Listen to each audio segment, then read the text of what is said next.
Assalamu alaikum, bienvenue sur Mizan TV. Dans une chronique précédente, j'ai évoqué les 3 niveaux du jeûne selon l'imam Al-Ghazali. Dans cette chronique, j'aimerais voir avec vous des bienfaits, parmi les bienfaits spirituels du jeûne en particulier, que nous pouvons développer. Et pour cela, nous partirons bien sûr de la révélation, du verset fondamental sur le jeûne, dans lequel Dieu révèle: Ô vous qui avez la foi, le jeûne vous a été prescrit, comme il a été prescrit à ceux qui vous ont précédés, afin que vous puissiez atteindre la crainte révérentielle de Dieu, afin que vous puissiez atteindre la taqwa. Le mot taqwa en arabe peut être traduit par piété, piété spirituelle, crainte de Dieu, prémunition spirituelle.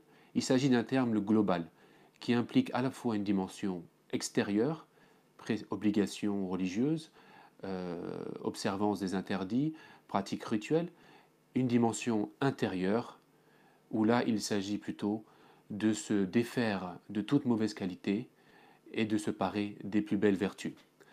Et donc ce jeûne qui a été prescrit aux croyants, ainsi qu'aux communautés précédentes, les juifs et les chrétiens notamment, ce jeûne a une portée véritablement universelle, permet aux croyants de s'élever au-dessus de la nature humaine. L'un des sens du mot jeûne en arabe, sawma ou saum, vient d'un verbe qui signifie élever. L'homme, le croyant, s'élève vers Dieu, s'élève au-dessus de la nature humaine par le biais du jeûne.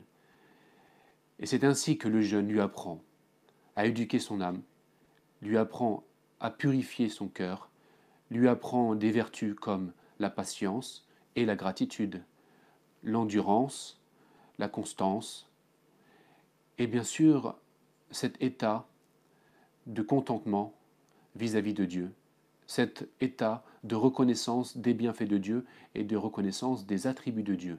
Des attributs de Dieu qui est Al-Rani, le riche par excellence, Ar-Razaq, celui qui pourvoit à tous les moyens de subsistance et d'existence, As-Samad également, Dieu qui est celui qui se suffit à lui-même, qui n'a ni besoin de boire ni de manger.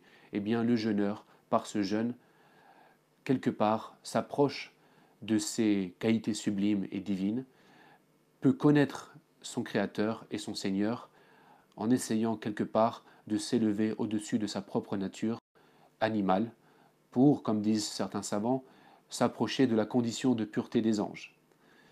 Finalement, le jeûne pour le croyant est une préparation, une forme de purification, comme on l'a dit, mais une préparation à accueillir la grâce de Dieu, à se défaire de ses propres limites humaines pour s'élever et rencontrer son Seigneur.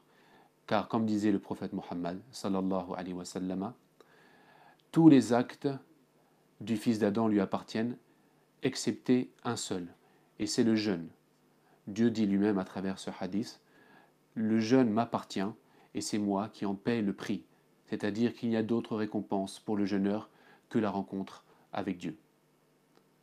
Je vous remercie de votre attention et je vous dis à très bientôt pour une prochaine rubrique sur Mizan TV. Assalamu alaikum.